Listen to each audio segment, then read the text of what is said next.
Oke, selamat pagi. Assalamualaikum warahmatullahi wabarakatuh. Kita bertemu lagi di kelas besar ya. Ini pertemuan ke-14 kalau nggak salah. Ya, setelah kalian kemarin pertemuan 13 sudah belajar properti investasi, ya lalu ada latihan dan juga ada kuis malam ya. Oke, lalu hari ini kita akan bahas untuk topik yang lain yaitu intangible asset. Seperti biasa juga akan ada latihan dan juga kuis ya. Oke, dan nanti nilainya itu akan diberikan kepada koordinator mata kuliah ini. Oke, kita mulai saja. Tadi mohon maaf ada sedikit miskomunikasi ya. Tadi mungkin ada yang udah gabung jam 8 gitu ya. Oke, kita mulainya jam setengah 11 jadi hari ini. Oke, kita mulai saja langsung ya, walaupun pesertanya baru 72 ya, tapi kita langsung mulai saja topik kita. Oke, kita akan bahas di sini IAS 38 ya, intangible asset ya. Intangible asset atau kalau di PSAK-nya ada PSAK 19 ya. Aset tak berwujud. Ya. Kalau di PSAK-nya itu nyambung sini ya, tak berwujud. Ya. Tangible asset ya. Jadi aslinya itu di IAS 38 ya. Ya, sementara kalau diadopsi di Indonesia di PSAK 19 ya di aset tak berwujud. Oke. Sekarang apa sih yang dimaksud dengan intangible asset ya? What is intangible? What is intangible asset? Ya. Oke. Jadi intangible asset itu adalah ya kalau dari ISO ya, intangible asset ya di sini isunya karakteristik ya. Karakteristik dia identifiable. Ya, jadi intangible asset itu dia teridentifikasi. Jadi walaupun dia intangible gitu ya, tapi dia tetap teridentifikasi. Ya. Lalu lack of physical existence. Ya, jadi tidak ada secara fisik bisa kita lihat gitu loh. Ya, jadi bukannya ini ya teridentifikasi tapi tidak terlihat gitu ibaratnya secara fisik. Lalu dia merupakan non monetary asset. Ya, bukan moneter aset ya, tapi non monetary. Ya. Kalau moneter aset itu kan seperti kas, utang gitu ya, utang ya, yang nanti ibaratnya nilainya itu tetap gitu ya. Misalkan kita punya tabungan 1 juta ya, 1 juta nilainya. Tapi kalau intangible ya, itu karena misalkan dia ada ibaratnya ada kayak amortisasi, ya kan, ada penurunan nilai, maka dia nilainya bisa aja berubah gitu ya. Itu namanya makanya dia dibilang non monetary asset. Oke, biasanya diklasifikasikan sebagai non current ya. Biasanya kalau intangible asset itu dia letaknya kalau di laporan posisi keuangan dia yang paling bawah gitu ya. Biasanya kalau di paling bawah itu ada istilah others gitu ya. Others itu masuk sebagai intangible.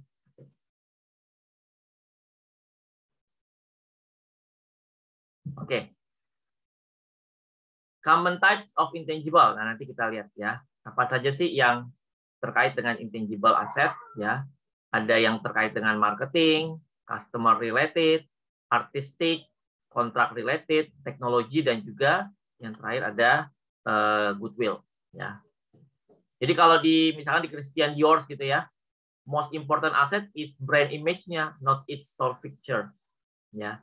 Jadi banyak sekarang perusahaan-perusahaan itu yang intangible yang asetnya itu justru bentuknya adalah intangible ya, seperti misalkan merek-merek kayak Christian Dior gitu ya, atau merek-merek terkenal lainnya, ya itu bahkan mereka kadang nggak punya pabrik gitu loh ya, bahkan mereka tidak memiliki yang namanya pabrik ya, mereka ya udah dimaklon aja, disubkonkan gitu ya kepada pihak lain. Misalkan banyak tuh perusahaan-perusahaan di Indonesia ya, perusahaan-perusahaan di Indonesia itu yang merupakan maklon dari produk-produk luar negeri gitu.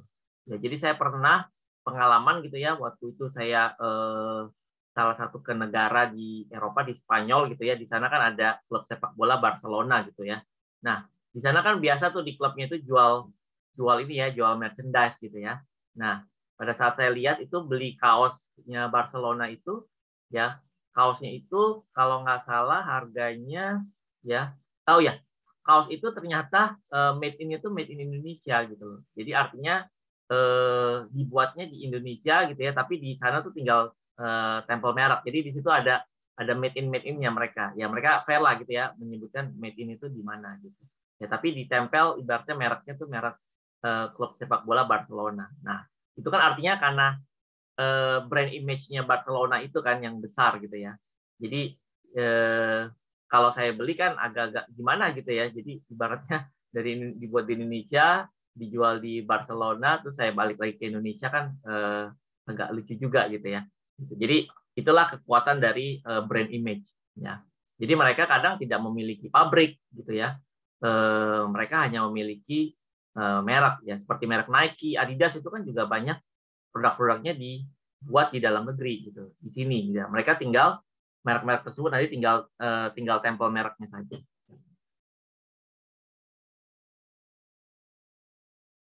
Oke. Nah, ini adalah karakteristik dari intangible asset. Oke, terkait dengan valuasinya ya. Intangible asset itu valuasinya itu recorded at cost ya. Recorded at cost, jadi pertama kali dicatat sesuai dengan cost-nya berapa kita beli gitu ya. Include all acquisition cost plus expenditure to make the intangible asset ready for its intended use. Ya, jadi termasuk apa? Termasuk biaya-biaya lainnya. Jadi sama kayak seperti aset tetap gitu ya. Sama kayak properti investasi ya. Jadi semua cost yang terjadi itu dimasukkan ya to make intangible asset ready for its intended use. Sampai dengan ya intangible asset itu siap untuk digunakan ya. Lalu tipikal cost-nya apa aja ya? Ada harga beli gitu ya, ada biaya legal misalkan biaya balik nama, dan ada incidental expenses ya. Sampai intangible tersebut siap untuk digunakan. Oke. Lalu ada lagi yang namanya internally generated ya intangible. Ya, internally generated intangible itu artinya adalah intangible asset yang kita ciptakan sendiri. Ya, kalau ini kan kalau purchases intangible berarti kita membeli intangible asset dari pihak lain. Ya, membeli jadi seperti kayak membeli aset gitu ya, membeli aset tetap gitu kan. Misalkan kita beli merek dagang, ya merek dagang yang udah terkenal kita beli. Ya, oke, kita membeli merek misalkan. Ya. Oke, itu berarti kita beli. Ya. Bisa juga itu kita created sendiri. Ya. Tapi kalau created sendiri itu misalkan paten, kita mau create paten. Ya. Computer software, copyright, and trademark. Ya. Include patent, computer software, copyright, dan trademark.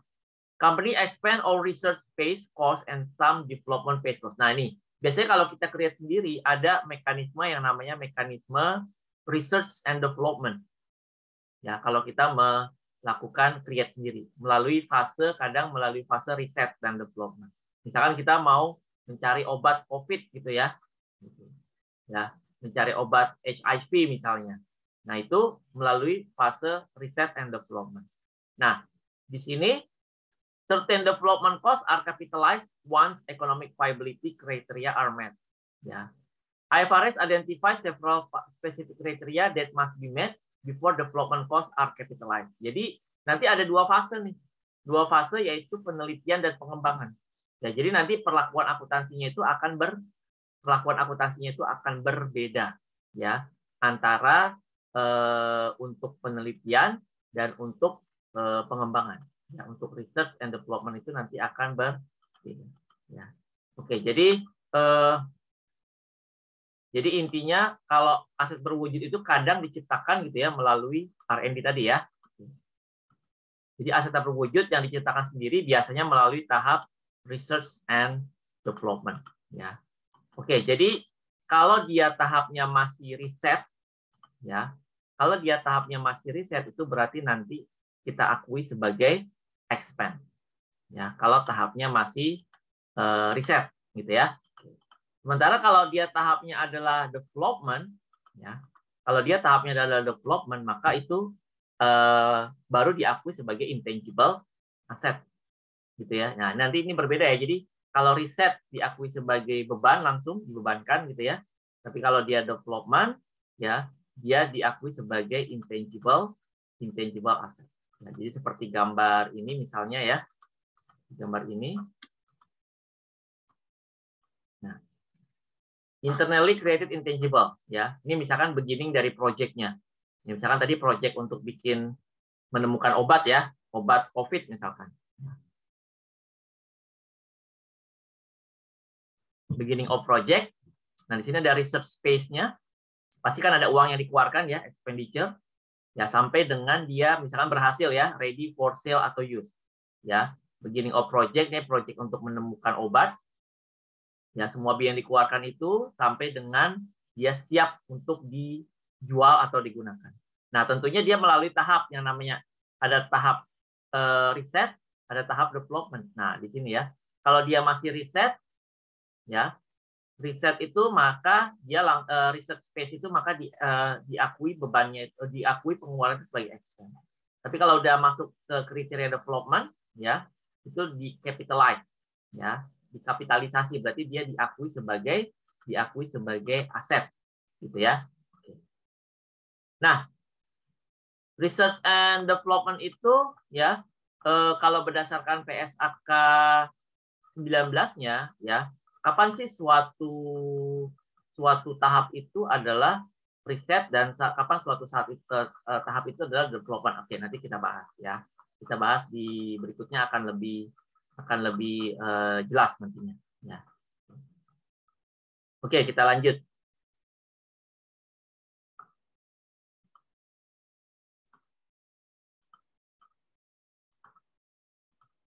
Nah, intangible asset itu ya sama halnya seperti aset tetap ya, sama seperti halnya aset tetap ya, itu juga nanti akan diamortisasi selain namanya ya. Kalau aset tetap itu kan didepresiasi ya.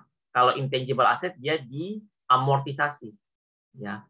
Oke, intangible asset itu ada yang sifatnya limited life. Jadi dia umurnya terbatas. Ya, umurnya itu ada jangka waktunya. Misalkan kita punya paten, kita daftarkan ke Departemen Hak Cipta. Ya, itu umurnya misalkan katakanlah 40 tahun gitu ya. Oke. Atau umurnya 20 tahun dan seterusnya. Ya, jadi dia ke limited life dari intangible. Ya, amortized by systematic charge to expand over useful life ya. Jadi diamortisasi dengan systematic charge, biasanya pakai garis lurus ya.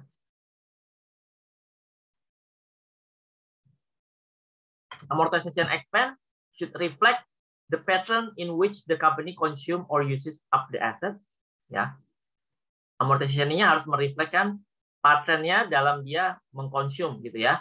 Kredit aset atau accumulated amortization. Jadi jurnalnya apa? Amortization expense pada asetnya langsung, pada intangible asset, atau boleh pada accumulated amortization.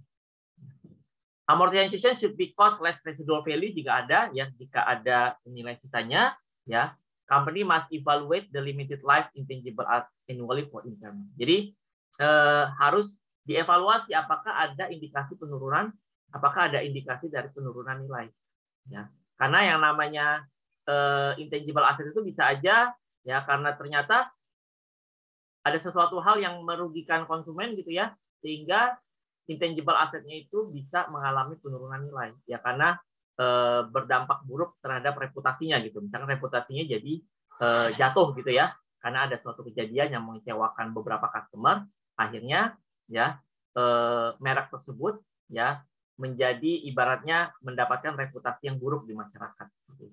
Ya. Maka itu nanti akan ada indikasi yang namanya penurunan nilai. Jadi tadi amortisasi aset tak berwujud ya. Itu kalau kita tadi jurnal ya, berarti jurnalnya tadi kan amortisasinya amortization expense pada accumulated amortization ya, atau langsung directly pada intangible asset yang bersangkutan.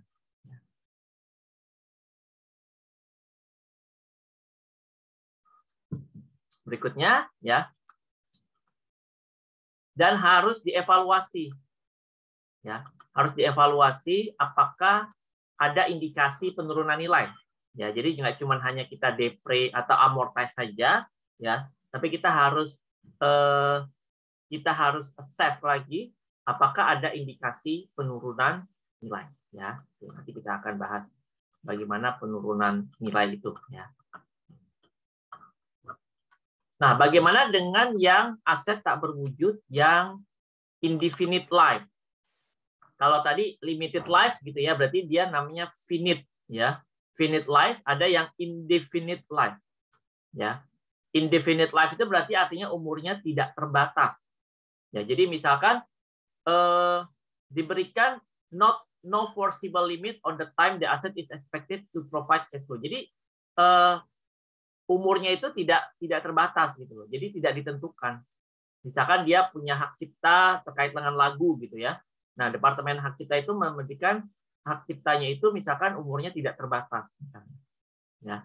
Jadi walaupun istilahnya dia udah meninggal, itu bisa diwariskan ke anak cucu misalkan gitu ya. Oke. Jadi misalkan lagu yang misalkan lagu-lagu misalkan Pok Ame Ame misalkan gitu ya. Itu kan lagi rame tuh misalkan ya, ada lagu Pok Ame Ame itu sebenarnya ciptaan siapa sih gitu? Mungkin kita nggak tahu ya, itu udah lama sekali, mungkin penciptanya udah meninggal gitu. Nah, tapi kalau kita sering lihat di surat kabar gitu ya, misalkan ada suatu iklan mau gunakan lagu Pok Ame Ame misalkan, itu biasanya mereka bikin pengumuman di koran, ya siapa pencipta atau ahli waris dari lagu Pok Ame Ame ini, karena lagu ini akan mau kita pakai gitu loh di iklan kita misalkan. Nah itu dia harus cari tahu tuh, ya karena itu nanti terkait dengan hak cipta gitu. Ya siapa tahu karena penciptanya udah meninggal, sekarang sudah diwarisi oleh ahli warisnya, gitu. Ya jadi begitu. Jadi kalau kita bikin iklan, kalau misalkan kita lihat iklan itu ada lagu-lagu yang misalkan zaman dulu gitu ya, itu pasti si penciptanya atau ahli warisnya mendapatkan royalti atas dasar tersebut gitu ya. Gitu. Jadi kalau misalkan itu untuk intangible asset yang tidak terbatas, jadi no foreseeable limit on the time the asset is expected to provide cash flow, tidak perlu diamortisasi, tapi karena tidak perlu diamortisasi maka kita harus lihat indefinite life intangible for impairment at least annually. Ya.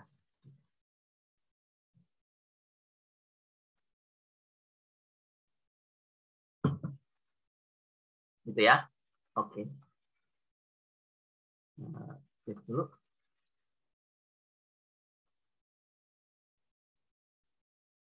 (24 Mei).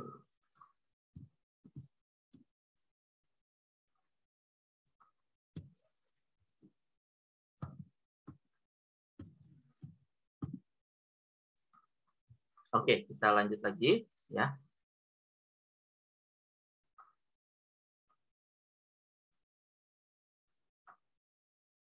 Nah ini ya. Jadi kalau catatan tambahannya di sini ya.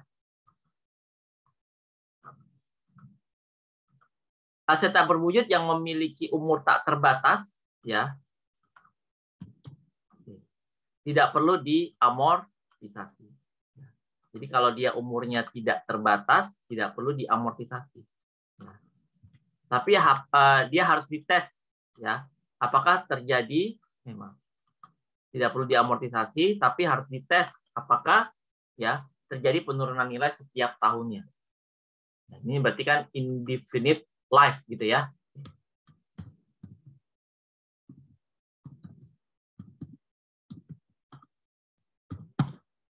Indefinite life ya. Umur yang tidak terbatas, dia tidak perlu diamortisasi. Ya. Oke. Nah, ini kita lihat kayak kesimpulannya ya. Kesimpulan, amortization of intangible. Ya. Kalau limited life intangible, ya, manner acquired, itu kan pada saat dibeli berarti kan dianggap sebagai dikapitalisasi ya, dianggap sebagai aset. Ya.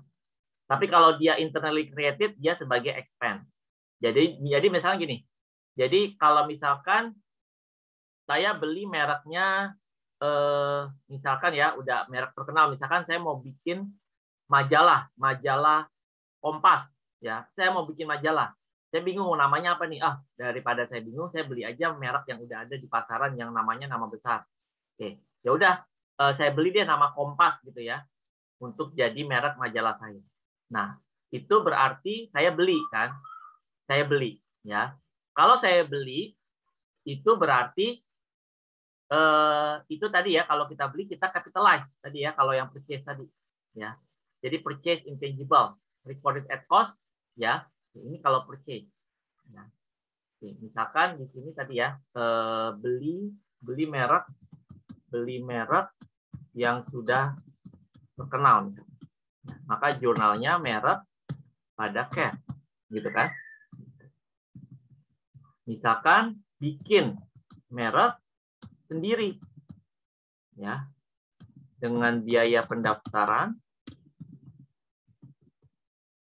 Misalkan katakanlah biaya pendaftaran $500, maka jurnalnya adalah biaya atau expense pada cash. Nah, beda ya. Oke, berbeda ya. Kalau dengan berarti dia internally created. Kalau purchase berarti kan capitalize, baik dia limited life ataupun indefinite life, ya. Tapi kalau internally created, ya langsung di-expand-kan. Ya, bikin merek sendiri, misalkan nama mereknya Ahalik misalnya gitu ya. Ya udah, saya daftarkan nama korannya, nanti nama majalahnya namanya Ahalik gitu ya. Ya, tapi pendaftarannya itu langsung biayanya saya expand. Beda kalau dengan beli. Kalau beli kita akui sebagai aset.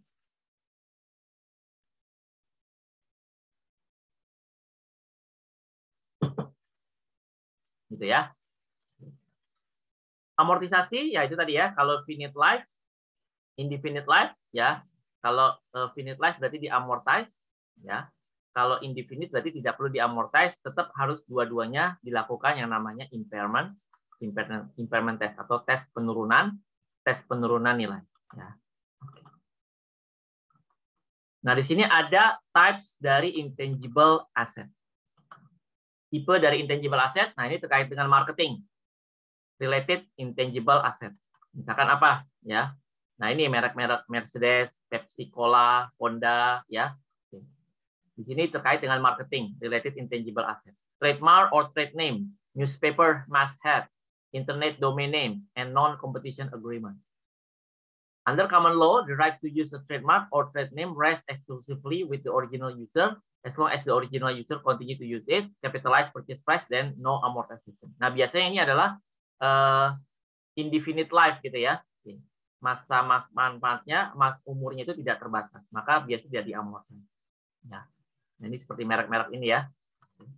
Nah, ini terkait marketing related ya. Marketing related. Intangible asset terkait dengan marketing related. Lalu ada lagi terkait dengan intangible asset itu terkait dengan customer related ya. Misalkan customer list, order or production backlog, and both contractual and non-contractual customer relationship. Nah, ini misalkan terkait dengan customer, misalkan kan banyak tuh, kalau kalian nanti udah bekerja gitu ya, once kalian pernah membuat misalkan kartu kredit gitu ya, itu pasti nanti akan ditawari oleh bank-bank lain gitu ya, untuk kita bisa membuka kartu kredit. Karena data kita itu dibeli oleh bank-bank lain. Misalkan saya buka kartu kredit di bank, katakanlah di bank BCA misalnya gitu ya. Itu biasanya kan di BCA nanti ada database tuh siapa aja yang punya kartu kredit dan misalkan pembayarannya bagus gitu ya. Itu nanti data kita tuh bisa saja dijual gitu loh. Ya ke pihak lain, ke bank yang lain. Makanya kita kadang heran gitu ya. Kok mereka bisa tahu nomor kita gitu. Ya, itu karena ada database konsumen. Ya, database konsumen. Nah, itu juga kita juga jangan salah ya, misalkan seperti Gojek gitu ya. Gojek itu dia tidak hanya ibaratnya kayak perusahaan penyedia transportasi misalkan gitu ya. Dia kan bukan perusahaan transportasi sebenarnya gitu ya, karena dia nggak punya aset gitu loh. Ya, tapi kita bisa lihat di situ sebenarnya kayak Gojek, Grab gitu ya. Dia tuh punya big data gitu loh sebenarnya. Dia punya big data yang sebenarnya bisa dijual kepada pihak-pihak yang membutuhkan. Misalnya gitu ya, data customer kan mereka punya semua tuh, ya. Bagaimana behavior dari customer itu kan bisa dijual, gitu ya, bisa dijual nih untuk sebagai riset. Misalkan, ya di Jakarta itu misalkan gitu ya, orang tuh rata-rata, misalkan saya mau bikin usaha nih, mau bikin perusahaan restoran, kira-kira apa sih produk yang digemari oleh masyarakat? Oke, saya beli data deh dari Gojek misalnya gitu ya. Saya beli data dari Gojek ya. Gojek itu bisa menyediakan misalkan data gitu ya, apa sih produk makanan yang paling laku yang sering di-GoFood-kan oleh orang. Nah, mereka punya datanya. Apakah ayam goreng, atau mie ayam, apakah somai gitu ya. Nah, itu kan bisa melihat perilaku. Nah, mereka punya big data, ya, itu yang menjadi nanti database mereka gitu. Ya, jadi nggak cuma sekedar mereka punya bisnis, ya, ibaratnya mengantarkan orang atau mengantarkan makanan, tapi di balik itu ada juga mereka data-data yang terkait dengan konsumen. Itu namanya customer related intangible asset. Kalau misalkan ada pihak lain yang membeli database tersebut, itu menjadi intangible asset buat si pembeli tersebut. Ya, intangible asset terkait dengan customer related gitu. Ya, jadi menarik ya. Jadi kayak Facebook juga seperti itu sama ya. Oke, jadi bisa aja misalkan dalam rangka untuk strategi perang, nah itu juga bisa tuh ya. Strategi perang misalkan dia bisa melihat bagaimana sih sebuah bangsa itu dilihat dari perilakunya gitu ya. Nah, itu bisa dilihat tuh misalkan dari Facebook ya. Rata-rata kan orang punya Facebook gitu ya pasti ya. Ya, maksudnya yang rata-rata orang punya Facebook. Dari ibaratnya yang high class sampai yang low class itu pasti punya Facebook. Itu bisa dilihat tuh ya, bagaimana sih perilaku suatu bangsa gitu ya. Perilaku suatu bangsa misalkan adalah itu kan juga bisa kelihatan tuh netizen Indonesia itu kan netizen yang paling jahat komentarnya ibaratnya gitu ya. Gitu. Nah, itu kan suatu perilaku suatu budaya suatu bangsa tuh bisa tercermin di situ. Gitu. Nah, itu kan ibaratnya itu data-data tersebut kan ibaratnya kayak bisa dibeli gitu. Ya, ada suatu perusahaan misalkan gitu ya yang memang ya misalkan Instagram gitu kan ya, atau Twitter gitu ya, itu kan bisa tuh dia memiliki database seperti itu. Ya, bagaimana sih karakteristik orang Indonesia gitu ya. Nah, itu nanti bisa terkait juga dengan apa sih kalau kita mau investasi di negara ini, kira-kira apa yang menarik nih di negara Indonesia gitu ya. Investasi apa yang akan membuat yang ibaratnya menguntungkan ya, yang dikaitkan dengan perilaku orang Indonesia misalkan seperti itu. Ya, nah, itu ibaratnya customer related intangible asset. Oke.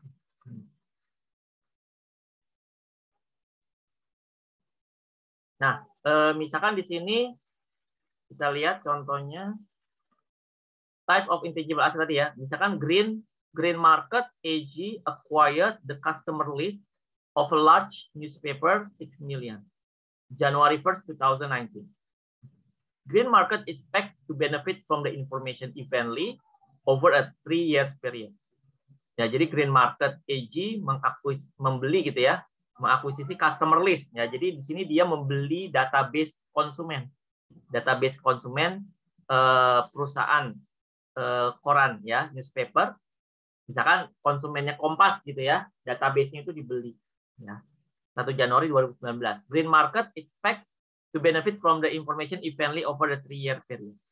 Record the purchase of the customer list and the amortization of the customer list for each year of the straight line basis. Jadi evenly itu berarti merata ya.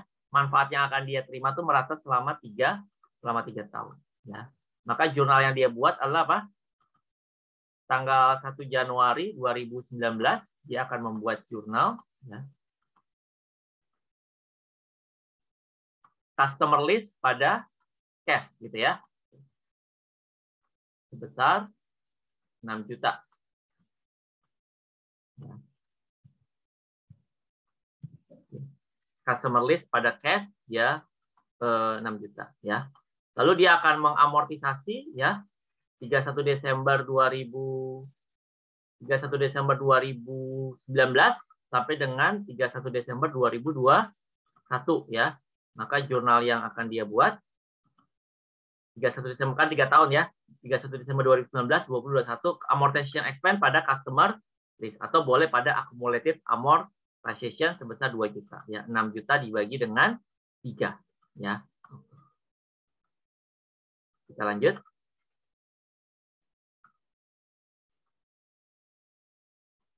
Lalu ada lagi terkait dengan ya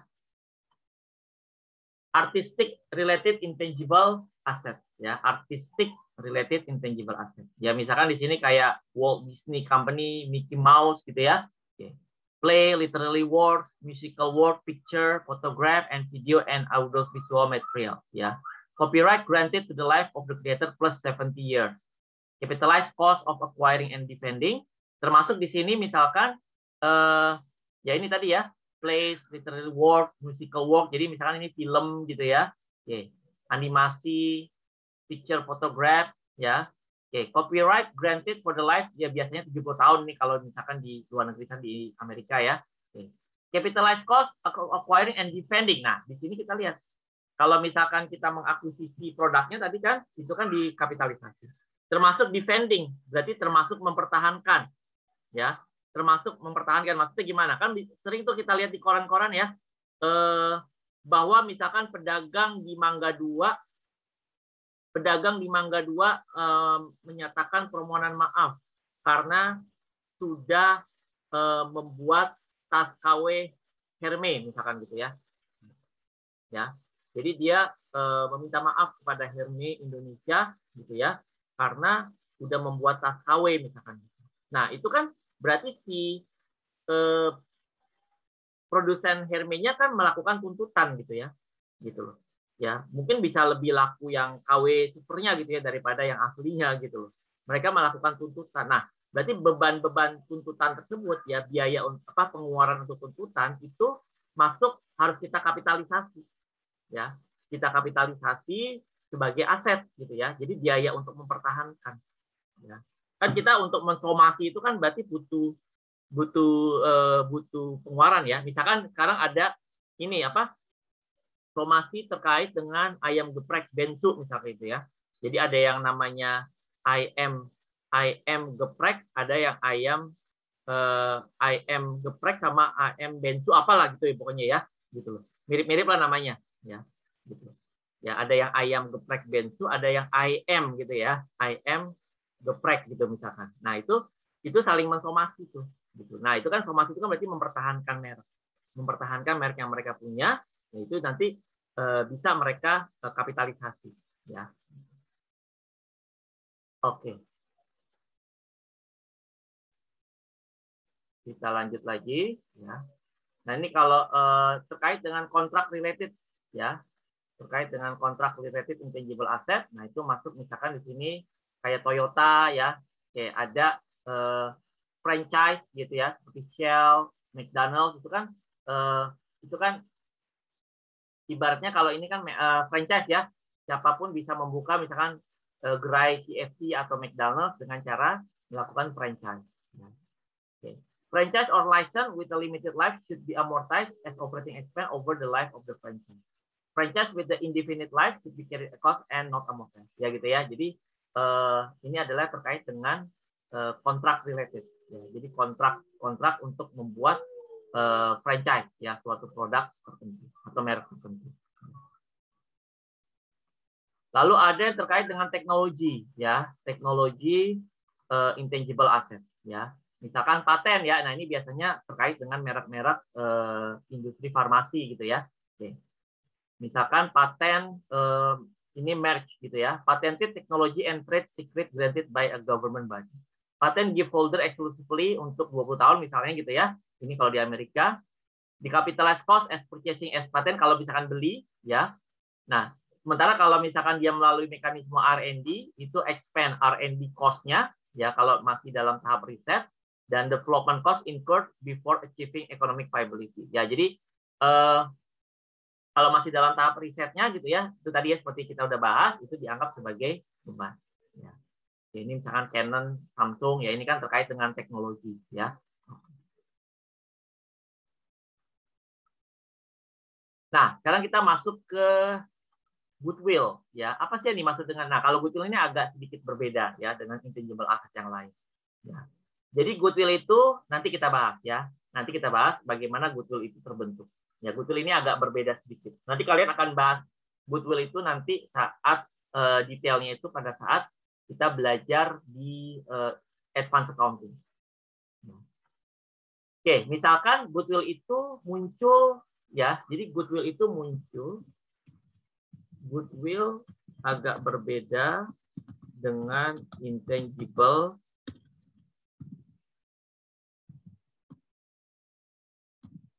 aset yang lain. Goodwill muncul dari proses ya kombinasi bisnis atau bisnis combination. Ya, jadi goodwill itu muncul dari proses namanya proses kombinasi bisnis atau business combination. Ya, jadi bisa melalui ya business combination itu kan bisa melalui bisnis kombinasi bisnis itu kan bisa misalkan satu dengan merger gitu ya. Merger itu misalkan A membeli B, ya perusahaan A, ya berarti A plus B sama dengan A. Jadi artinya apa nih? Perusahaan A membeli perusahaan B, ya. Lalu perusahaan A membeli perusahaan B dan perusahaan B dibubarkan. Nah, ini bisa nanti masuk, bisa akan meng-create namanya goodwill. Ya. Jadi A plus B sama dengan A. Gitu ya. Itu merger. Ya. Atau bisa juga dengan akuisisi. Perusahaan A membeli kepemilikan saham di perusahaan B. Ya. Sehingga A menjadi induk, B menjadi anak. Ya. Oke, perusahaan A plus B sama dengan A. Atau perusahaan A membeli ya kepemilikan saham di perusahaan B sehingga A menjadi induk, B menjadi anak. Jadi B tetap masih ada ya. B ya tetap eksis, tidak dibubarkan. Nah, yang akan kita bahas ini adalah yang lewat yang satu yang merger. Ya, nanti kalau yang dua itu nanti akan kita bahas pada saat kalian belajar di advanced accounting. Ya, hubungan antara induk dan anak. Ya. Oke. Nah, di sini misalkan contoh. Ya. Misalkan di sini ada laporan posisi keuangan B. Ya. Jadi di sini contoh yang akan saya masukkan adalah contohnya yang untuk ini. Contoh merger. Misalkan di sini ada laporan posisi keuangan dari perusahaan B. Laporan posisi keuangan perusahaan B sebagai berikut. Asetnya 1.000. Dia punya aset 1.000. Liabilitasnya 200. Equity-nya 800 berarti ya. Selisihnya ya. Nilai asetnya 1.000. Ya. Utangnya 200. Ya. Atau liabilitas 200 sehingga liability-nya equity-nya berapa? Selisihnya berarti ya. 1.000 dikurang dengan 200. Oke. Nah, di sini lalu si A ya. A membeli B gitu. Di merger gitu ya. 2 Januari company A membeli B dengan harga 9,5. Coba ya. Januari 2021 A membeli B dengan harga 950. Oke, sekarang pertanyaannya, dia beli B. B-nya dibubarin gitu ya. Dengan harga berapa A beli B? 9,5. Oke, berarti harga beli berapa? Harga beli 9,5. Sementara net asetnya B berapa? Net aset itu kan berarti aset dikurangi utang gitu ya, liabilitas.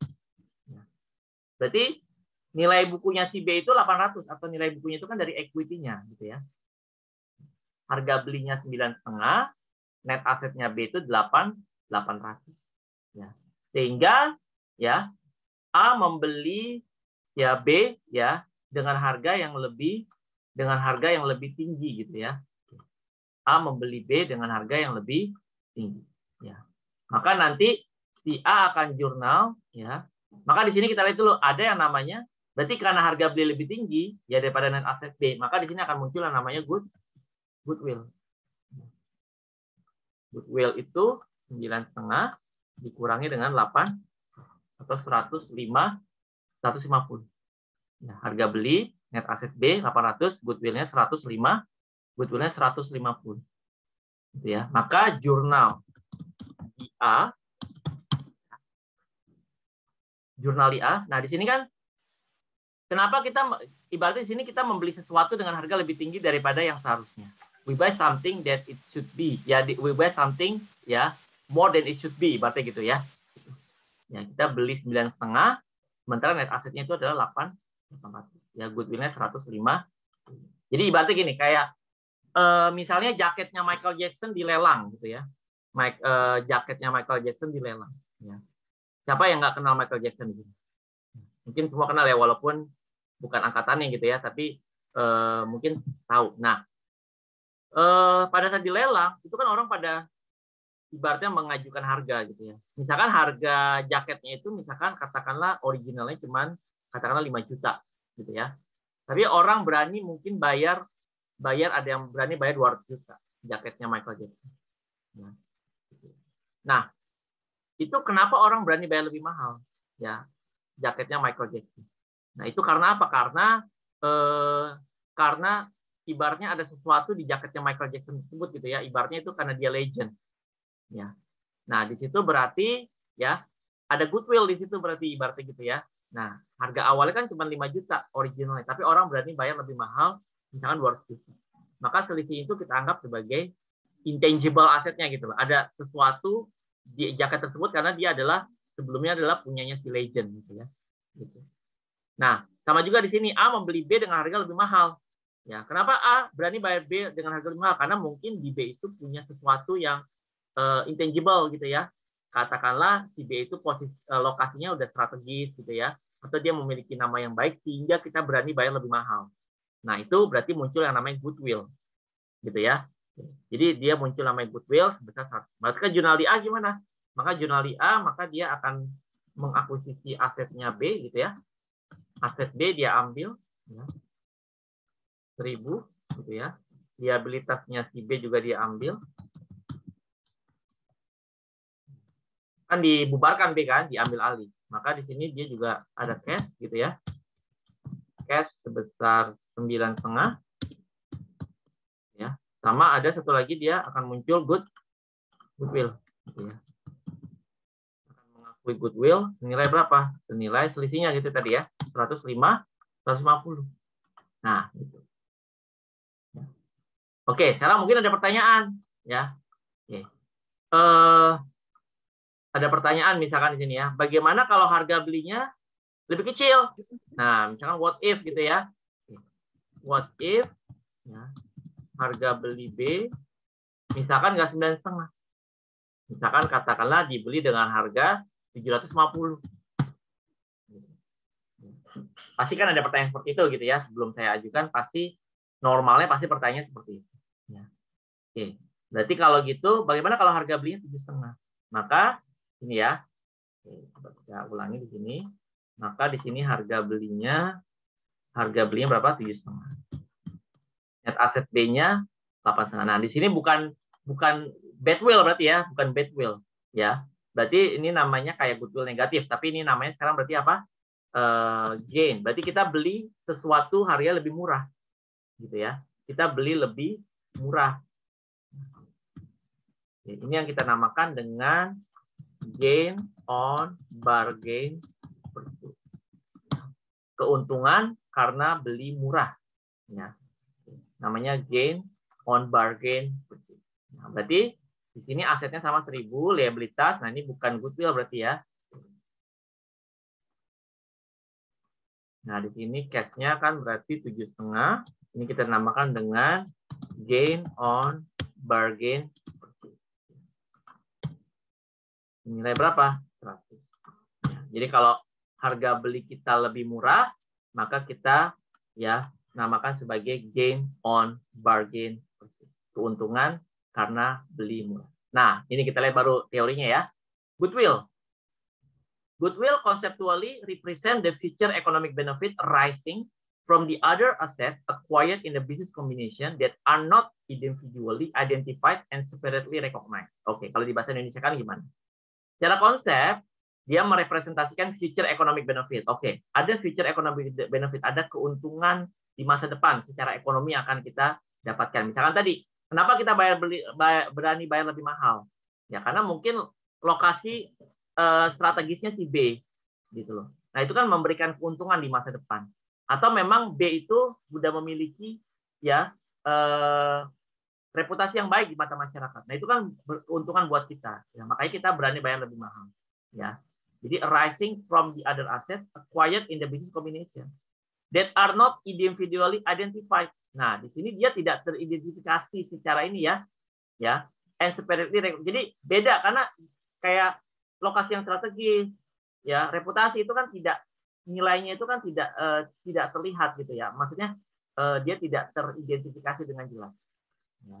Tidak bisa dipisahkan, tidak kelihatan gitu ya.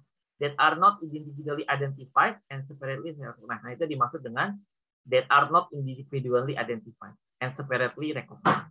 Ya.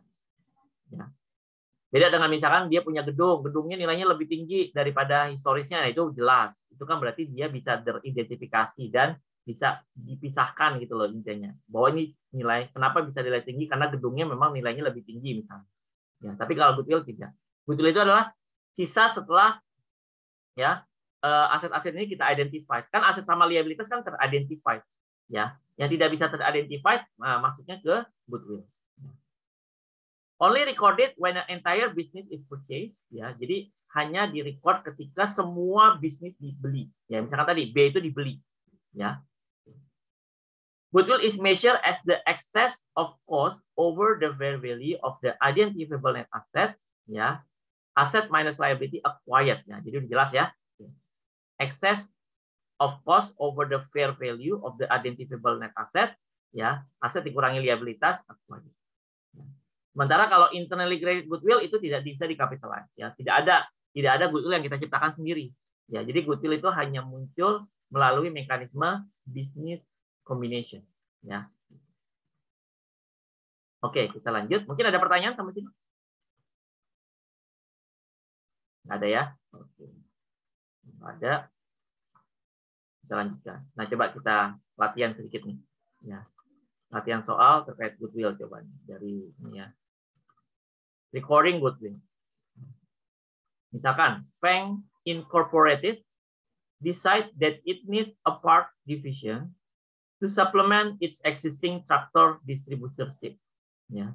Bank Incorporated memutuskan ya dia membutuhkan part division to supplement existing tractor distributor. Ya dia membutuhkan divisi baru lah intinya gitu ya. Oke, untuk distributor traktor. Ya dia membutuhkan divisi baru ya. The president of Feng is interested in buying Tractorlink SA ya. Presiden of Feng tertarik untuk membeli perusahaan yang namanya Tractorlink SA. The illustration present the statement of financial position of Tractorlink. Ya, oke, ini calon perusahaan yang akan dibeli nih. Ya, begini posisinya. Ya, Tractorlink SE, statement of financial position 31 Desember 2009. Oke, asetnya ya, property plant equipment, inventory, AR, cash. Total asetnya 255. Ya. Equity and liability-nya ini modalnya ya, modal saham, laba ditahan, current liability ya. Total 205. Oke, kalau di sini berarti kita bisa nentuin nih, ya. Bagaimana cara penentuan goodwill? Oke, berarti gimana tadi? Total asetnya berapa? Total aset 255 ya. 205. Oke, coba lihat ada identifikasi, ada ini baru nggak? Ada Oke, nggak ada ya. Oke, di sini. Oh ya, di sini ada fair value-nya. Ya. Ternyata fair value-nya, ya, ini dulu ya. Sebelum dibeli, ya, pada saat dibeli ya, pada saat dibeli, ya, pembeli melakukan revaluasi, ya, terhadap nilai aset dan liabilitas dari ya Tractorlink.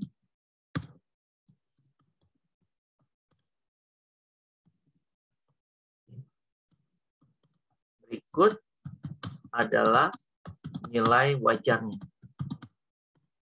Oke, jadi diulang kembali. Jadi ibaratnya kita membeli sesuatu, yang namanya kita membeli sesuatu pasti kita nilai ulang dong.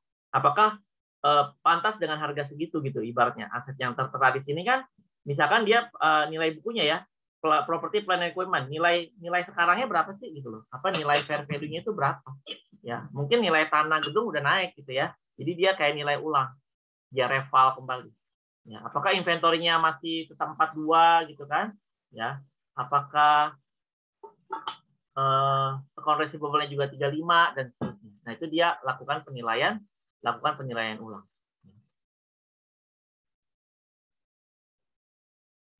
Oke, setelah dilakukan penilaian ulang, nah ini nilainya. Ternyata property plant and equipment 205. Ini di sini 153 ya. Jadi 205 nilainya setelah dilakukan di fair value kan. Ya, paten. Nah, ternyata ada nilai paten 18 yang sebelumnya itu misalkan paten ya. Patennya itu nggak ada di sini nih. Ya. Tapi ternyata pada saat direval ulang, ternyata dia punya hidden patent gitu loh, yang sebelumnya mungkin patennya tersebut ya tidak diakui karena di generate sendiri ya, ibaratnya diciptakan sendiri gitu loh. Kan tadi kalau diciptakan sendiri kan ya itu kan maksudnya internally generated gitu ya.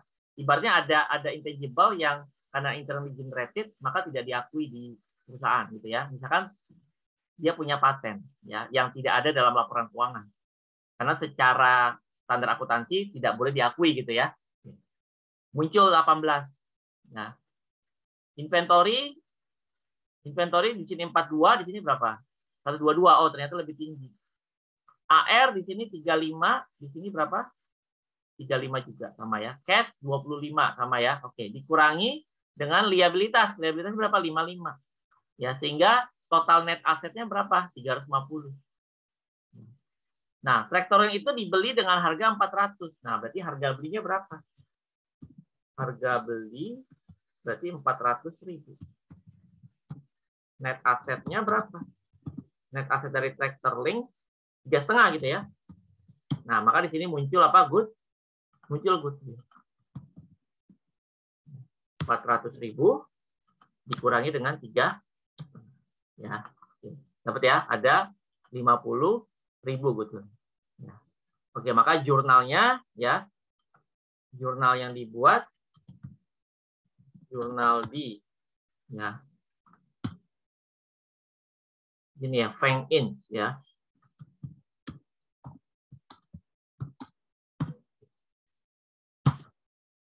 Berarti jurnal apa? Ya udah semua aset yang ini diakuisisi ya berarti ya. Cash apalagi? AR, inventory,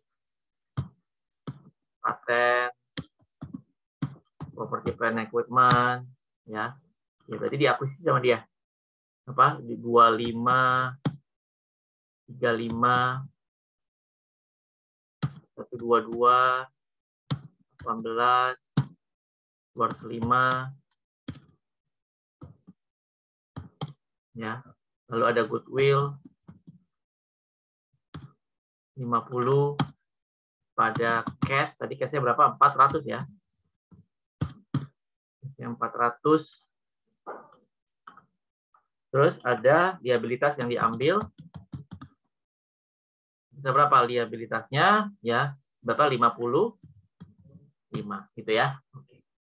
Cash, AR, inventory dan seterusnya. Ya. Oke, sampai sini ada pertanyaan?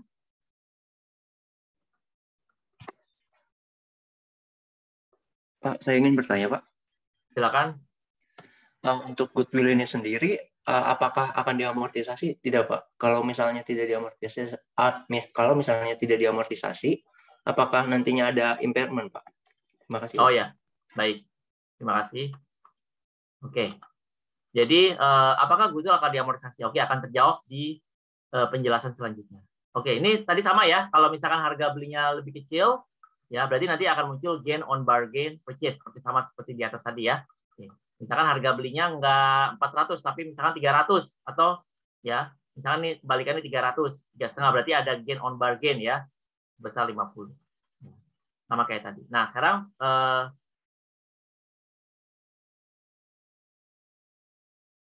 pertanyaan reconnecting ya, namanya reconnecting kamu ya.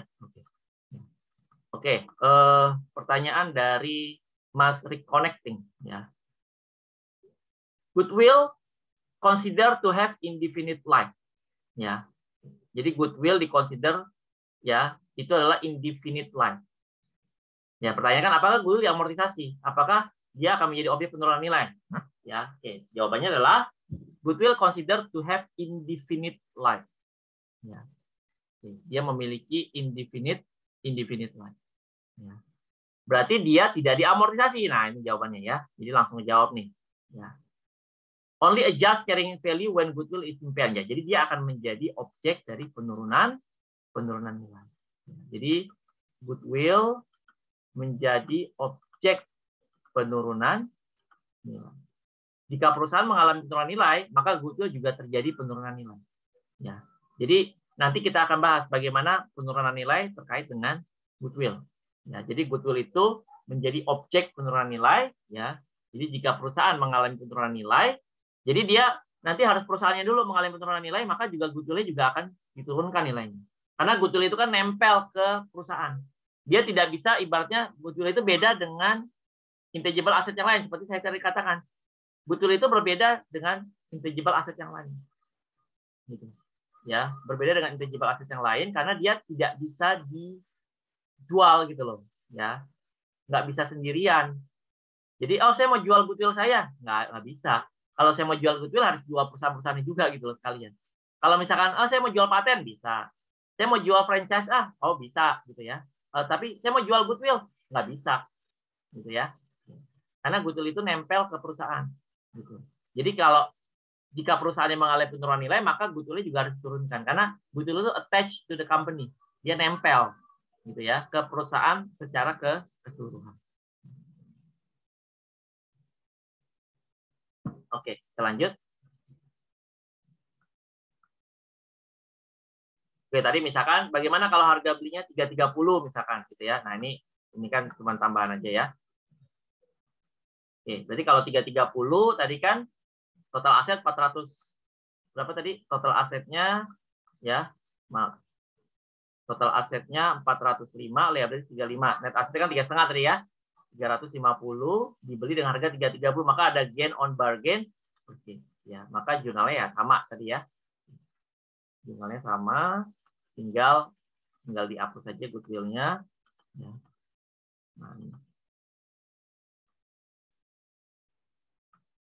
25, 35. Sorry.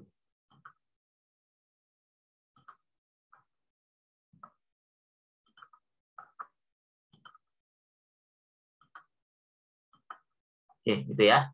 Ada gain on bar 25, 35, 122, 18, 205. Goodwill nggak ada ya.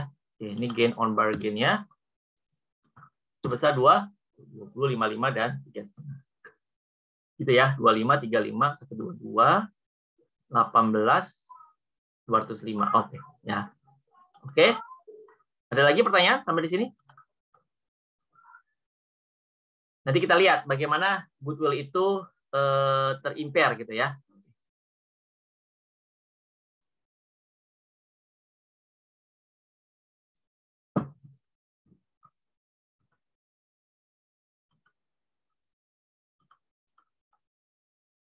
Oke, sekarang impairment of intangible asset. Ya. An intangible asset is impaired when a company is not able to recover the asset carrying amount either through using it or by selling it. Ya. Jadi intangible asset itu akan turun nilainya, akan terimpair ya. Ketika company tidak bisa merecover ya aset carrying amount-nya melalui pemakaian atau melalui penjualan. Jadi ibaratnya kalau dijual intangible asset itu harganya lebih rendah daripada nilai buku, intinya gitulah gitu ya. Jadi itu ibaratnya itu akan menjadi impair. Jadi kalau kita perkirakan nilai aset kalau itu dijual, nilai aset kita itu dijual gitu ya, itu nilainya lebih rendah ya daripada nilai bukunya, itu udah otomatis dia impair. Ya, atau melalui pemakaian pun udah nggak bagus gitu loh ya. Jadi ibaratnya ibaratnya digunakan pun misalkan gitu ya. Tadi misalkan customer list consumer list gitu ya, database konsumen ya, database konsumen ya. Database konsumen kita itu misalkan konsumennya itu udah data konsumen 5 tahun lalu misalkan gitu ya, gitu. Udah data konsumen yang 5 tahun lalu ya, banyak yang nomornya udah berubah gitu kan, atau misalkan konsumennya itu kalau ditelepon rata-rata itu udah reject semua, reject udah tahu gitu loh misalkan ya, berarti artinya dia bukan lagi potensial market kita gitu ya, gitu ya. Atau misalkan sekarang nih katakanlah ada data consumer list-nya misalkan sekarang ya, ada suatu brand connecting internet misalkan titik-titik media gitu ya, satu media, kalau di bahasa Inggris kan kalian tahu lah gitu ya. Nah itu kan banyak yang ini nih bekas-bekas pelanggannya mereka itu ditelepon lagi gitu ya sama perusahaan ini gitu ya. Nah itu misalkan ya karena bekas konsumen gitu ya, ya itu udah agak susah untuk kembali lagi ke produk yang lama gitu. Karena udah banyak produk baru yang lebih cepat gitu ya pelayanannya gitu ya, atau nggak sering nge-lag signal gitu kan gitu. Nah maka consumer list mereka itu udah impair gitu loh ibaratnya, bukan lagi potensial customer yang mereka bisa garap gitu misalnya gitu ya. Itu melalui ibaratnya pemakaian. Oke.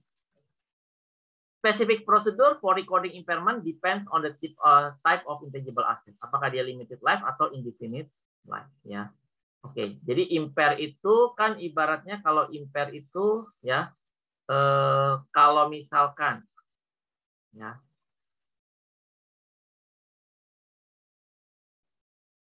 aset tetap ya. Nah, ini rules-nya ini dipakai juga untuk impairment terkait property, plant and equipment. Ya. Jadi ini juga bisa dipakai untuk goodwill. Ya, jadi misalkan kalau di aset tetap gitu ya, ciri-ciri aset kita itu udah impair, misalkan apa? Ya.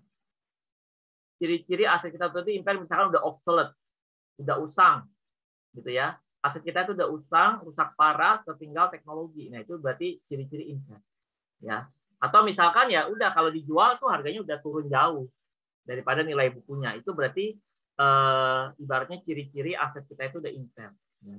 Kalau misalkan dia aset tetap, dia udah obsolete berarti ya. Udah obsolete berarti dia udah usang. Ya, udah usang, rusak parah, atau dia tertinggal dengan teknologi. Gitu. Ya, itu ciri aset tetap kita itu udah impair. Ya. Bagaimana dengan intangible asset ya? Sebenarnya sama juga gitu loh. Ya, sama juga kayak gitu. Ya misalkan tadi saya contohkan consumer list kita. Consumer list kita itu misalkan udah consumer list 5 tahun lalu yang ibaratnya nomor teleponnya udah banyak yang ganti, misalkan gitu ya. Ya, atau mereka adalah consumer list mantan-mantan konsumen kita yang meninggalkan produk kita gitu. Ya. Nah, itu kan berarti untuk kita garap lagi sebagai potensi pelanggan baru kita gitu ya, itu udah agak susah. Nah, itu berarti ibaratnya sudah impair. Ibaratnya database itu kita jual pun udah nilainya pasti udah di bawah nilai bukunya gitu ya. Oke. Nah, berarti suatu aset itu impair ya. Jadi impairment itu terjadi ya.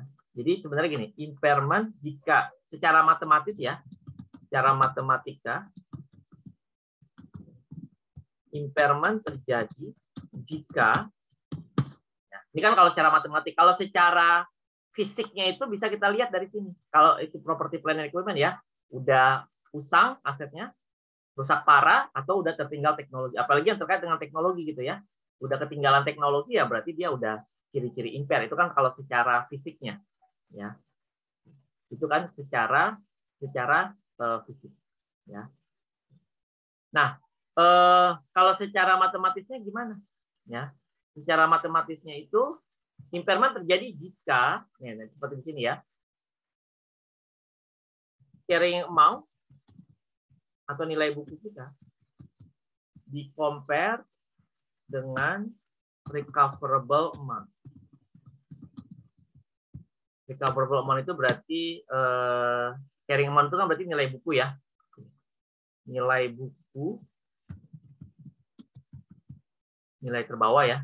Nilai buku berarti kan nilai ini ya, setelah dikurangi dengan amortisasi. Carrying amount atau nilai buku dibandingkan dengan recoverable amount. Nah, recoverable amount itu berarti kayak bahasa Indonesia itu nilai terpulihkan.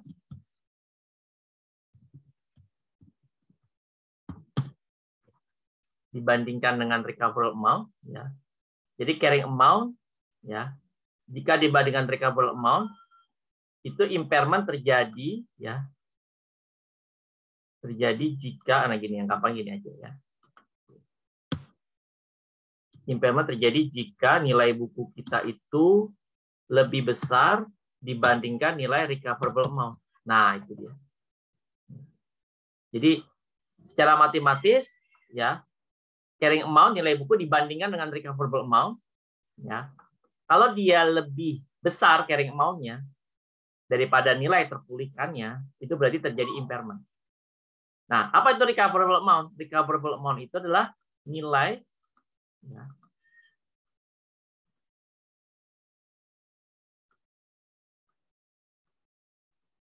secara matematisnya ya. Whichever is higher, recoverable amount itu atau nilai terpulihkan adalah nilai yang mana yang lebih tinggi ya, antara ya, fair value, nilai wajar ya, nilai wajar less cost to sell, atau apa nih, nilai wajar dikurangi biaya penjualan, atau di sini adalah ada value in use atau nilai pakai.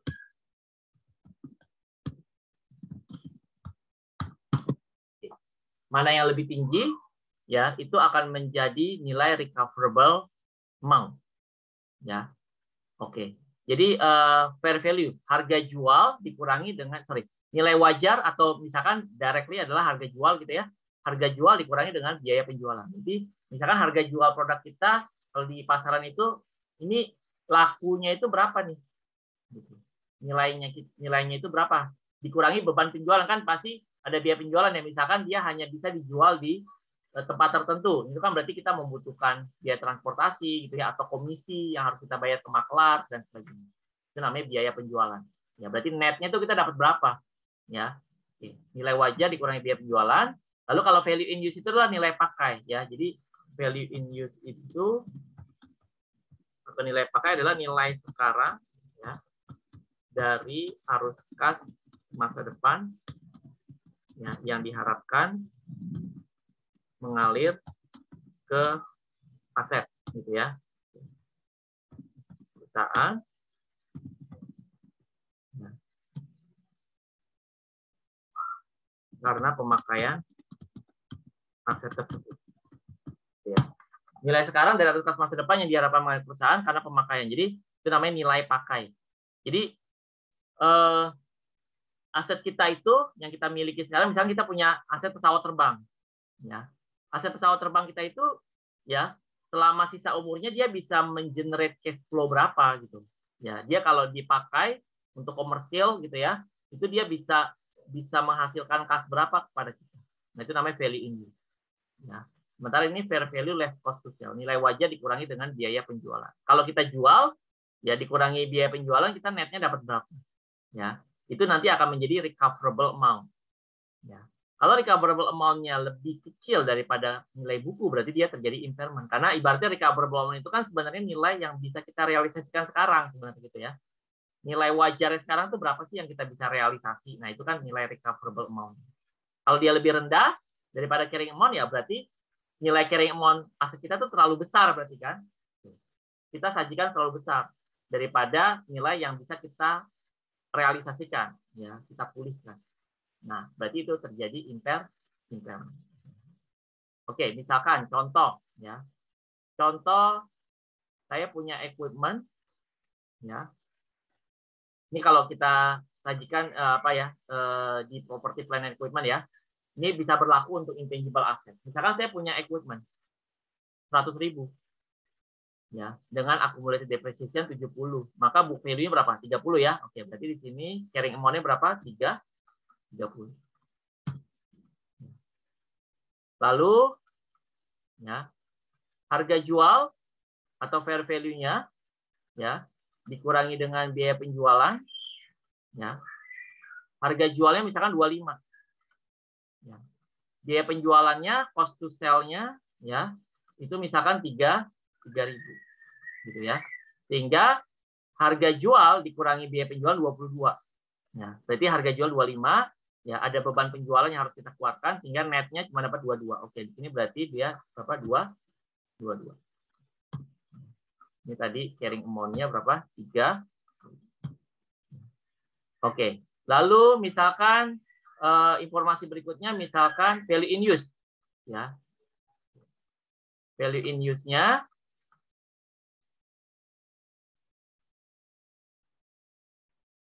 value in use nilai sekarang dari estimasi cash flow selama sisa masa manfaat. Ya, value in use-nya misalkan 21. Oke, ini 21 ya. Jadi kan 21.000. Oke, mana yang lebih besar? Whichever is higher, 22 atau 21? Ya. Berarti lebih besar 22 ya. Oke, berarti whichever is higher itu akan menjadi recoverable amount. Oke. Nah, berarti di sini impair nggak? Berarti iya impair. Ya, karena carrying amount-nya lebih besar daripada recover. Jadi nilai bukunya yang tercatat dalam laporan keuangan itu terlalu besar ya dibandingkan nilai terpulihkan. Berarti ada impairment sebesar berapa? 8. Ada impairment senilai 8. Jadi book value-nya ya 30.000 ya. Book value 30.000 ya. Recoverable amount 22.000. Ya, berarti ada impairment senilai 8. Jadi kalau kita jurnal ya, berarti impairment loss ya. Kalau kita jurnal impairment loss 8.000 pada accumulated depreciation atau bisa langsung pada aset yang bersangkutan gitu ya. Ya, impairment loss pada accumulated. Nah, ini kalau buat property plant and equipment. Nah, itu bisa kita terapkan juga untuk apa? Untuk intangible asset ya sama juga. Itu juga bisa kita terapkan untuk intangible.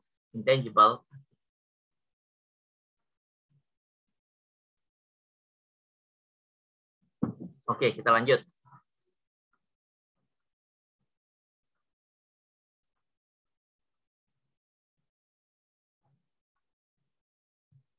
Oke, kita lihat di sini bagaimana kalau terjadi reversal.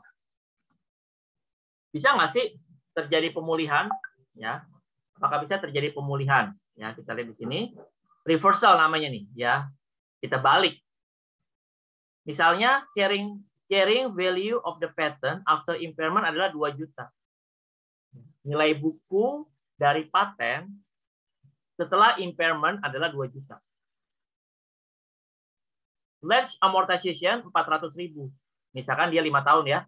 400.000 itu kan dari 2 juta bagi 5 over the remaining 5 years of the patent life. The amortization expense and carrying amount after the impairment is shown below. Ya. Oke. Amortization-nya berarti kan 2 juta bagi 5 ya 400 ya tiap tahun. Ini carrying amount-nya dia. Ya. Oke. Nah, lalu berikutnya ya. Bentar.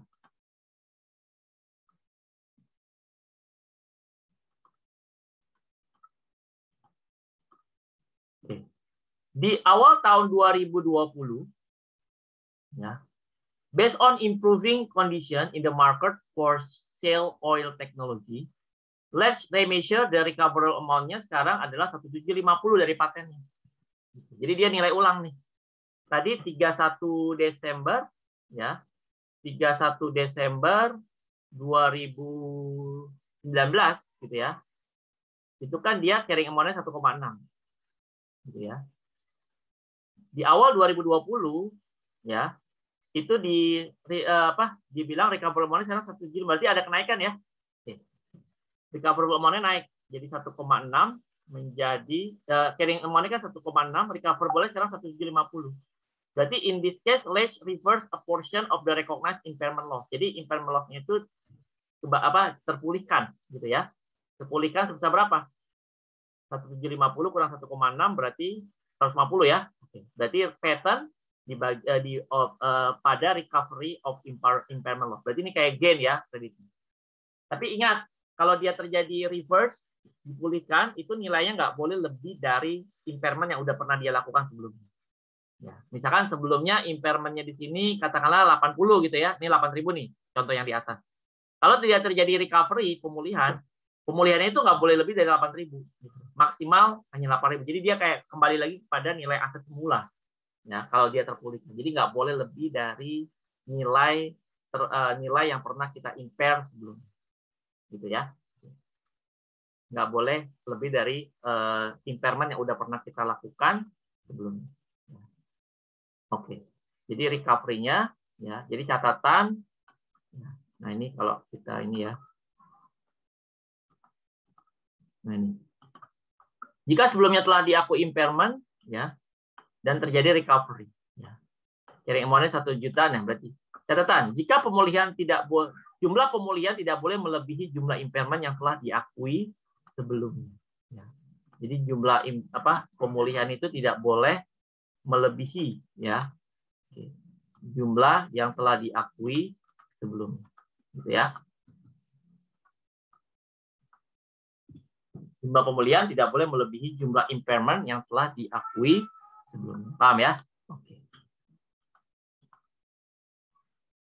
Oke, sekarang kita lihat bagaimana kalau untuk goodwill, ya. Bagaimana untuk penurunan nilai terkait dengan goodwill. Oke, saya ada contoh di sini. Karena kan tadi goodwill dia nempel ke company ya, dia nempel ke perusahaan. Nah itu nanti ada kaitannya dengan PSAK 48. Oke, coba kita lihat di sini ya. Bagaimana goodwill itu terjadi impair terhadap goodwill. Ya.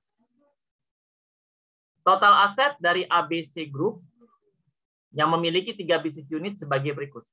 Ya. Total aset dari grup ABC yang memiliki 3 bisnis unit sebagai berikut. Ya, jadi dia punya 3 bisnis unit, ya grupnya ABC. Divisinya ada divisi apa?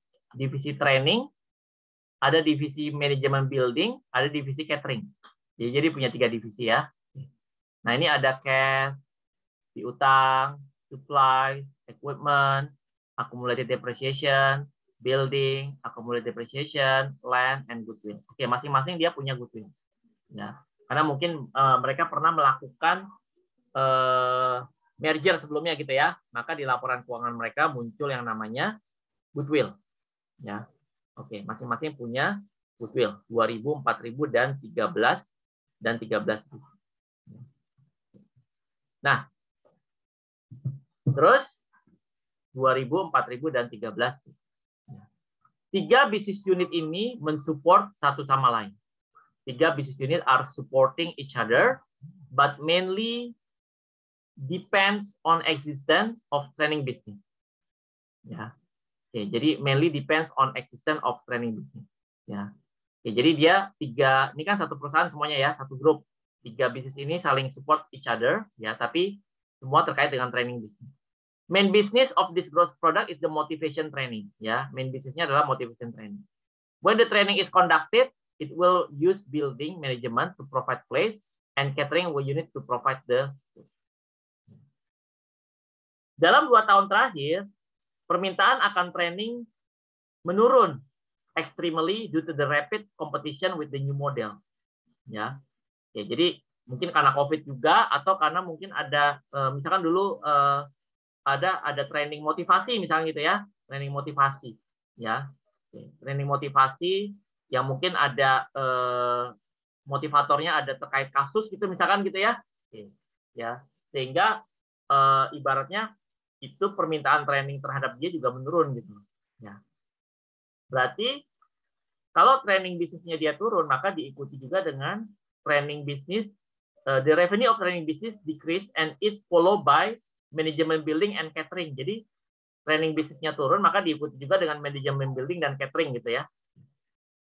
Based on evaluation from business appraisal, recoverable amount untuk tiap bisnis unit sebagai berikut. Nah, ini recoverable amount ini. Divisi training recoverable amount-nya 420. Management building 1.200.000. Catering 180. Oke, sekarang kita prepare adjustment entry based on the latest condition. Ya, bagaimana jurnalnya? Oke, kita lihat di divisi training dulu ya. Di divisi training. Ya, total asetnya berapa? Total asetnya ya senilai. Oke, sebentar ada azan dulu ya. Oke, kita azan dulu sebentar ya. Oke, ini kita ini dulu. Oke, baik, kita lanjut lagi ya. Oke, kita lihat total aset ya di training berapa di sini. Total asetnya kan 437 ya. 437 ya. Lalu recoverable amount-nya 420. Oke, apakah ini impair atau tidak? Ya. Kita lihat total asetnya 437, recoverable amount 420. Oke, berarti impair ya. Karena nilai bukunya lebih besar daripada RA-nya. Oke, berarti impair. Impairment-nya berarti 437 dikurang 420. Oke, terjadi impairment ya, 17.000. Oke. Berarti di training jurnalnya gimana kalau terjadi impairment 17? Nah, kalau terjadi impair terhadap perusahaan ya, kita lihat nih laporannya di sini. Training. Dia punya goodwill 2000. Maka kalau dia ya terjadi impairment terhadap perusahaan, karena kan kalau impairment terhadap goodwill tadi kan harus melihat perusahaan secara keseluruhan, nggak bisa cuma goodwill neto gitu ya. Oke, jadi kalau jika terjadi impair ya, jika terjadi impair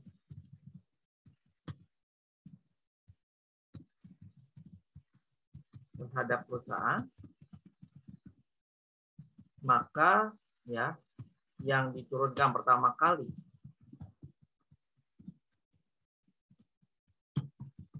nilainya adalah goodwill.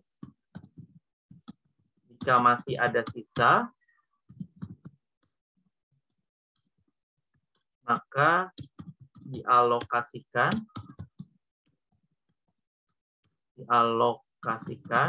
ke aset lain. Ya, jika terjadi impairment terhadap perusahaan, maka yang diturunkan pertama kali adalah nilainya adalah goodwill. Ya, jika masih ada sisa, maka dialokasikan ke aset lain. Oke, berarti di sini ya 17.000 impairment. Di training masih punya ada goodwill nggak? Ada 2.000. Ya, maka yang pertama kali diturunkan adalah nilai goodwill-nya. Berarti impairment loss pada goodwill. Ini jurnal di training ya, di divisi training. Ya. Bisa berapa? 2.000 dia punya. Sisanya berarti kan saya 15.000 ya. Sisanya ya 15.000 dialokasikan ke aset tetap. Ya. Ya, misalkan ya ke aset tetap. Misalkan aset tetapnya di sini ada apa aja? Aset tetapnya di sini ada equipment, building, land ya. Jadi ada equipment, ada building, ada land ya. Equipment berapa di sini? Equipment 50 kurang 20 berarti 30 ya. Equipment 30.000 ya. Building 100 kurang 20 berarti 80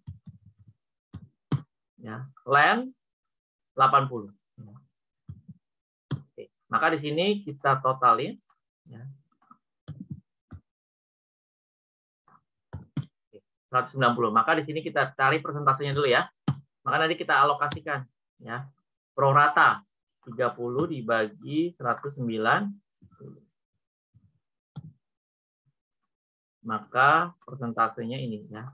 16 42. Maka allocation-nya tadi kan saya 15 ya, 15.000 dikali 16%. 2368 dan seterusnya. Berarti ini kan totalnya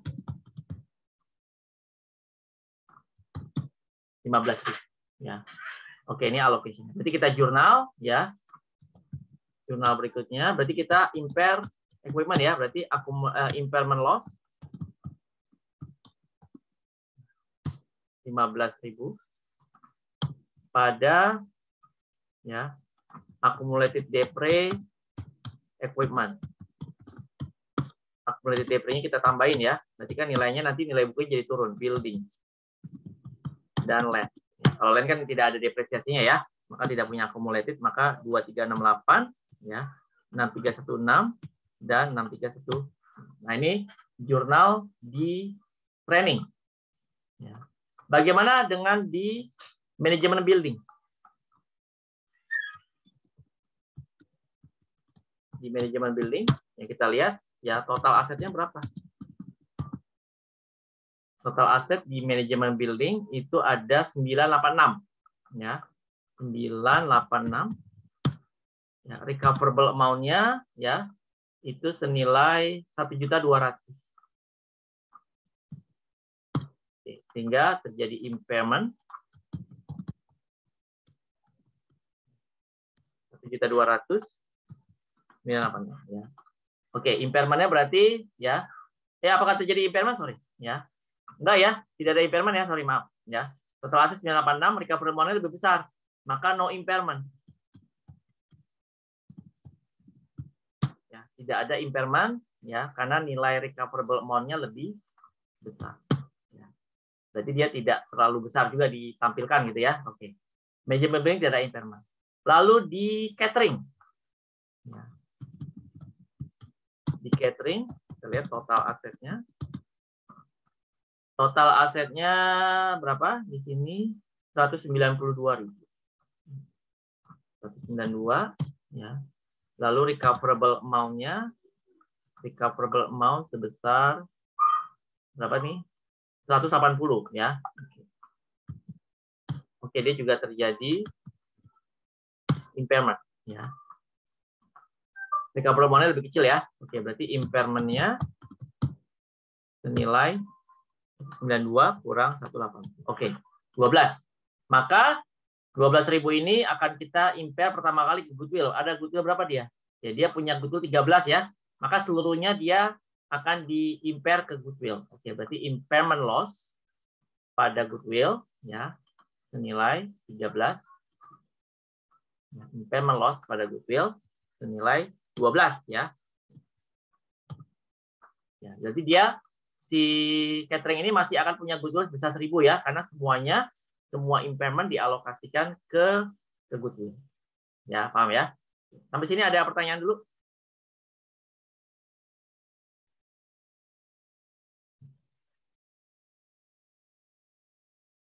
Oke, kita lanjut lagi ya. Kalau tidak ada pertanyaan. Nah, sekarang tadi kita masuk specifically ke research and development. Ini topik terakhir ya. Ke R&D ya. Jadi untuk R&D, kalau tahapnya riset itu cost must be expensed as incurred. Ya. Cost must be expensed as incurred. Jadi riset pada saat terjadi pengeluaran untuk riset itu langsung di expense-kan, langsung diakui sebagai expense.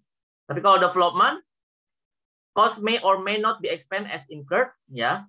Oke. Nah, untuk development ini kalau kita capitalization, begin when the project is far enough along in the process such that the economic benefit of the R&D project will flow to the company. The project is economically viable. Ya. Gitu. Jadi capitalization itu dimulai ya ketika ibaratnya kalau project R&D-nya itu udah menghasilkan sesuatu gitu loh, udah menghasilkan prototipe yang bisa dikembangkan. Misalkan oh ini udah kelihatan nih. Misalkan dulu kalau zamannya dulu ya, mungkin sekitar beberapa tahun lalu itu prototipe mobil SMK gitu ya. Nah, itu udah ada prototipe itu, tinggal dikembangkan gitu. Ya, berarti kalau dikembangkan mobil SMK tersebut itu ya pengeluaran dari pengembangan itu bisa dikapitalisasi sebagai development. Tapi apakah itu diteruskan atau tidak? Ya, itu kita nggak tahu gitu ya. Ya, jadi capitalization begin when the project is far enough along in the process such that the economic benefit of the R&D project will flow to the company. The project is viability. Jadi secara ekonomik dia viable ya.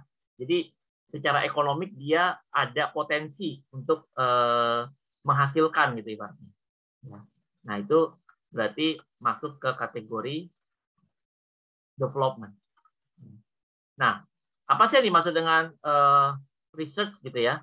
Research itu kan original and planned investigation. Ya. undertaken with the prospect of gaining new scientific or technical knowledge and understanding. Example-nya, laboratory research aim at discovery of new knowledge, searching for application of new search finding.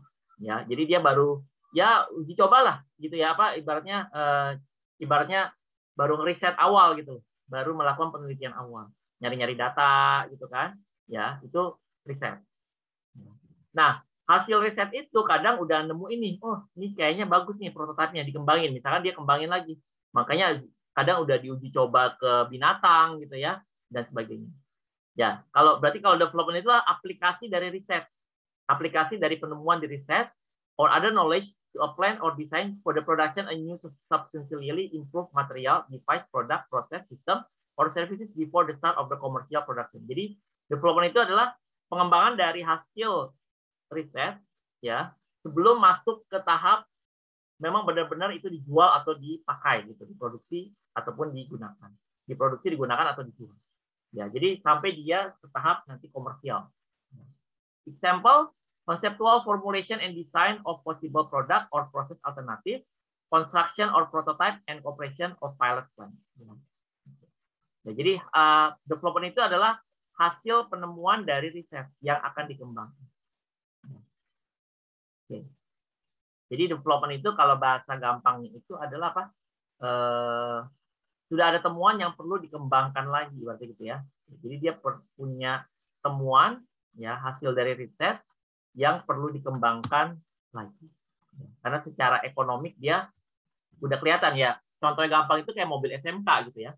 Itu secara hasil risetnya udah ada, ya.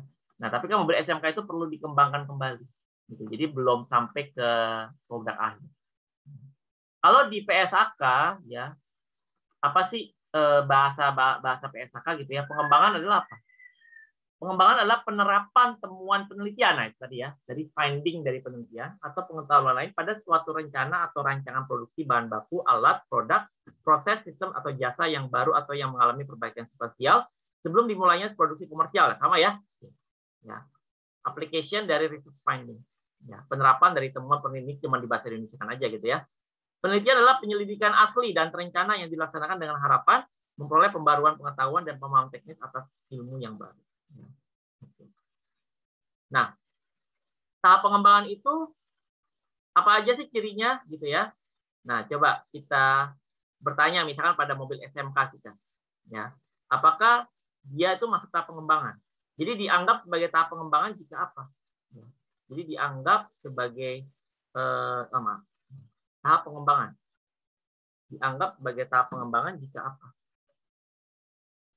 Aset tak berwujud yang timbul dari pengembangan diakui jika dan hanya jika entitas dapat menunjukkan seluruh hal berikutnya. Jadi semua ini harus terpenuhi. Kelayakan teknis penyelesaian aset tak berwujud tersebut hingga aset tersebut dapat digunakan atau dijual. Oke, coba kita yang gampangnya yang mobil SMK misalkan. Kelayakan teknisnya gimana? Kelayakan teknis penyelesaian aset tak berwujud hingga aset tersebut dapat digunakan. Oke, kelayakan teknisnya kayaknya oke gitu ya. Karena dia hasil dari penelitian. Ya, secara layakan teknis oke. Ya. Yaitu kalau dianggap sebagai tahap pengembangan, salah satunya harus punya kelayakan teknis. Nah, berikutnya adalah ya intensi untuk menyelesaikan. Nah, aset tak berwujud dan menggunakannya atau menjualnya. Nah, intensi untuk menyelesaikan. Nah, sampai sekarang kan misalkan mobil SMK itu belum ada kejelasannya ya. Berarti kan kita nggak tahu nih apakah ada intensi untuk menyelesaikan atau tidak. Mau nggak nih dilanjutin lagi gitu loh. Ya, kalau misalkan mau intensi untuk melanjutkan itu boleh nanti menjadi salah satu kriteria menjadi untuk memenuhi kriteria tahap pengembangan. Kemampuan untuk menggunakan atau menjual. Nah, sebenarnya kalau memang udah jadi ya bisa lah nanti untuk jual gitu ya. Bagaimana aset tak berwujud akan menghasilkan kemungkinan besar manfaat ekonomi masa depan. Ya, antara lain entitas dapat menunjukkan adanya pasar bagi output aset tak berwujud atau pasar atas sektor tak berwujud itu sendiri, atau jika aset tak berwujud itu akan digunakan secara internal, entitas dapat menunjukkan kegunaan dari aset tak berwujud. Jadi dia harus menunjukkan kalau memang mobil SMK itu nanti bisa dijual ke siapa gitu. Ya, nah itu harus ditunjukkan. Ya, potensi pasarnya itu siapa. Tersedianya kecukupan sumber daya teknis, keuangan, dan sumber daya lain untuk menyelesaikan pengembangan aset terwujud dan untuk menggunakan atau menjual aset tersebut. Ya, ada nggak sumber daya yang cukup untuk mengembangkan mobil SMK tadi? Ya, dan kemampuan secara andal terhadap pengeluaran yang dapat diatribusikan terhadap aset terwujud selama pengembangannya. Ya, cost-nya itu bisa diprediksi nggak berapa nanti untuk nilai pengeluaran untuk pengembangan. Ya, jadi untuk bisa diakui sebagai aset tak berwujud, ya dalam tahap pengembangan itu harus memenuhi semua kriterianya. Jadi kalian bisa misalkan kalian bisa ini nih bikin penelitian, bikin skripsi misalnya gitu ya. Apakah mobil SMK itu memenuhi nggak kriteria aset tak berwujud? Nah, ini yang harus memenuhi semuanya. Ya, kalau saya sanksinya yang B nih, ya. Kalau yang lain-lain mungkin yang A, C, D, E ini oke. Tapi yang B, intensi untuk menyelesaikan. Apakah pemerintah ada intensi untuk menyelesaikan gitu, aset tak berwujud ini? Mau diselesaikan nggak? Karena kan sampai sekarang belum ada kabarnya lagi gitu ya, gitu dari mobil SMK tersebut. Ya, mau nggak dia melanjutkan proyek pengembangannya itu? Gitu ya. Berarti kalau misalkan tidak ada intensi untuk menyelesaikan, berarti mobil SMK tersebut ibaratnya pengeluarannya nggak boleh diakui sebagai development, tapi langsung diakui sebagai expense, gitu ya. Nah, ini contohnya misalkan. Contohnya, pada tahun 2021, PT ABC melakukan kegiatan R&D dalam rangka menemukan obat COVID-19. Selama Januari sampai Juni dikeluarkan biaya riset 100.000. Pada bulan Juli, ditemukan hasil riset berupa prototipe obat COVID yang masih harus dikembangkan. Hasil temuan riset tersebut memenuhi 6 kriteria tahap pengembangan sesuai PSAK 19. Pengeluaran selama tahap pengembangan adalah 400.000. Oke. Jadi awalnya dia melakukan riset, total cost-nya berapa? 100.000. Ya, awalnya dia riset ya, totalnya 100.000. Lalu ternyata di bulan Juli ada tahap pengembangan, ya, yang memenuhi semua kriteria tadi gitu ya, memenuhi semua kriteria yang tadi. Ya. Ya, sehingga bisa diakui sebagai tahap pengembangan. Ya, berarti jurnalnya gimana? Januari sampai Juni. Berarti ini riset ya. Berarti kalau riset berarti langsung aja jurnalnya apa?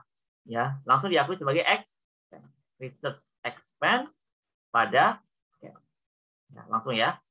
Sementara kalau yang ini udah memenuhi tahap pengembangan misalnya gitu ya, yang 400.000, maka jurnalnya adalah ya development ya. Development pada cash ya. Development itu berarti aset ya. Intangible A itu berarti aset ya, berarti dikapitalisasi sebagai aset. Maka development nanti akan diamortisasi ya selama masa siklus obat dari obat yang dihasilkan. Masa siklus dari obat yang dihasilkan. Karena kan obat itu punya, kayak produk itu kan punya siklus ya. Misalkan iPhone seri 10, 11 gitu ya, itu kan punya siklus tuh. Tiap berapa tahun dia akan diganti. Misalkan mobil Kijang ya. Kijang itu kan juga punya siklus. Nah, selama dia siklusnya bisa diperkirakan siklus produknya itu berapa tahun. Nah, itu nanti akan diamortisasi sesuai dengan siklusnya. Gitu ya. Nah, ini jadi materi kita hari ini sampai di sini ya. Oke, berikutnya adalah kita latihan soal. Oke, latihan soal. Kita sudah siapkan untuk latihan soalnya.